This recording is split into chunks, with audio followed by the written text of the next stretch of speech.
जैता दिन भर गोड़ा गोदा बैलो न जैता।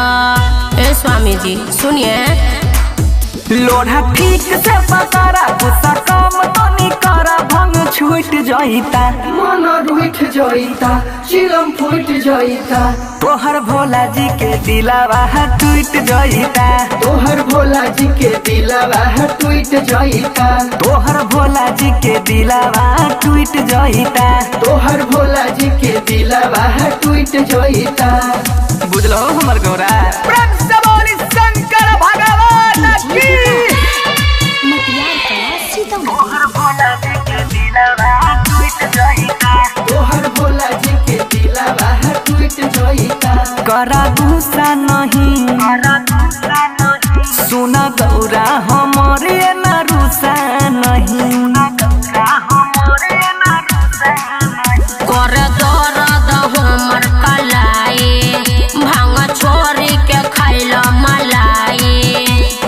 लागे में छजाया तोरा तनियो टमाया, मन पछतइता, बिस्कुट खइता, डाला बूट खइता, तोहर भोला जी के दिलावा टूट जाइता, तोहर भोला जी के दिलावा टूट जाइता, तोहर भोला जी के दिलावा टूट जाइता, तोहर भोला जी के दिलावा टूट जाइता। बोली बोली बाबा शंभुनाथ की। मटियार कला सीतामढ़ी। तोहर भोला जी के दिलावा टूट जाइता।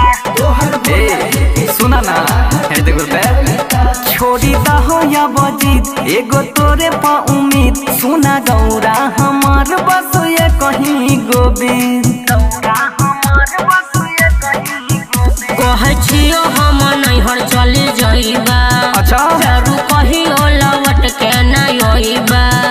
ये ना बोली हनायाब, तोरा बिना हमर जिंदगी लूट जाइता, मन रूठ जाइता, भांगा छूट जाइता, तोहर भोला जी के दिलावा टूट जाइता, तोहर भोला जी के दिलावा टूट जाइता, तोहर भोला जी के दिलावा टूट जाइता, तोहर भोला जी के दिलावा टूट जाइता।